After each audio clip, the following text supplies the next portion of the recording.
Hello, traveler. What a fantastic... So are we. Is there anything you want? After recent events, the Akasha can no longer function as it used to.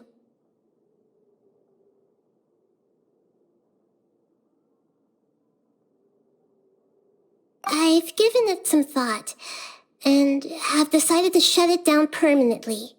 But this is definitely not a bad thing. Even from the beginning, I've been planning to shut it down. The Akasha's centralized administration of knowledge has always restrained people's curiosity and curtailed the number of paths available to them. I don't think this is good for Sumeru. Although people may initially feel a little uncomfortable with the loss of the Akasha, they will soon understand that this life is more suitable for them. And as for the future of Sumeru, I'm preparing to regain control of the academia. The former sages have received their punishment, but the new sages have yet to be selected. I will oversee the process personally. I hope that the new 6 great sages will be more focused on academics. Sumeru needs such leaders more than ever. The other big issue is the people of King Deshret. All the residents of the desert, in fact. They have been mistreated for far too long. I've already taken some measures to address this. It will take some time to rebuild everything, but no matter if it's culture, friendship, or trust, we will rebuild it. You mean, what happened after the doctor put you to sleep? You guessed correctly. The top-ranked Fatui Harbingers, up to number 3, possess power comparable to that of gods. I was no match for him in that kind of situation. However, in spite of the bad situation, I still managed to make a fair deal with the doctor. I'm sure you remember the entity that changed your fate, the Heavenly Principles. In fact, the Heavenly Principles has been quiet since the Conria disaster 500 years ago. I used this point as leverage against the doctor. I told him that the Heavenly Principles may be awakened if I destroy the Gnosis. Although it's just a bluff, he still fell for it. I assumed that the Heavenly Principles wouldn't just stand by and let such extensive damage to its laws take place. And as for what I exchanged for the Gnosis, the exchange served as both punishment for the doctor as well as a boon of new knowledge that I couldn't refuse as the God of Wisdom. He's still in a coma. I've hidden him like how one would hide a feather. I know you have many misgivings about him, but as someone who had become a god, he has retained a number of very useful features. Don't worry, I'll keep an eye on him and make sure he doesn't do any evil. In addition, there are still some mysteries left in him. Some things may be very clear from my perspective, but he is still yet to understand them himself. His future will be determined by fate. Is that where you're headed next? Fontaine, the nation of justice?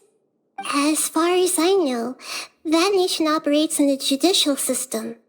Does their Archon personally judge people?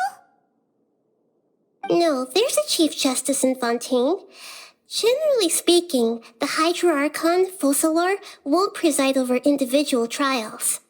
However, even then, Focalor will still make herself present at just about every trial. It seems that she just likes to immerse herself in that sort of atmosphere. As Archon, she still reserves the right to influence the final verdict. Anyway, let's just say she's got, a very unique personality. Are you sure? Isn't there something else you haven't asked about yet? Huh? You mean... About your brother. While you were resting at Gandharvaville, I took some time to perform an Irminsul search for information on your brother.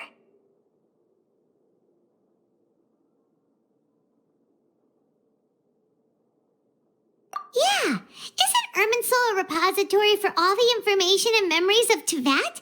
So there shouldn't be anything on her or her brother. This is true in your case. Irminsul indeed does not have any information on you. However, there must be something different about your brother, because as it turns out, the world has recorded information on him after all. What? There's only one possible explanation. He belongs to this world.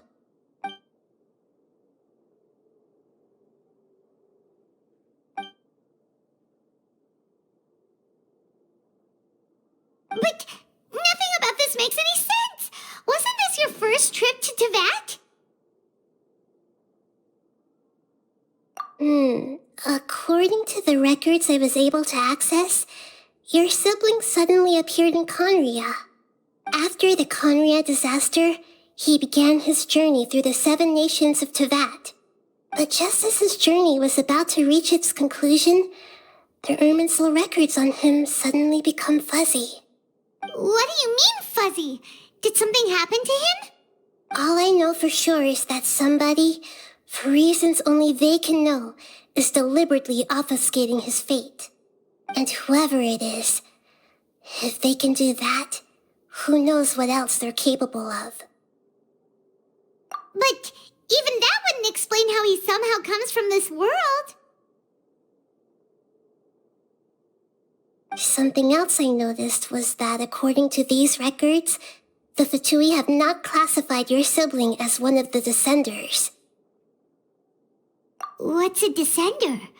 Paimon's never heard of it. Look, I'm sure you must be curious about the information I received from the Fatui in return for my gnosis, right? A very important part of the intel was about this world's Descenders. External beings, ones that don't belong to this world. Traveler, you are Tevat's 4th Descender. Huh? So the Fatui count 3 other Descenders before the Traveler, and her brother isn't even one of them? That's right.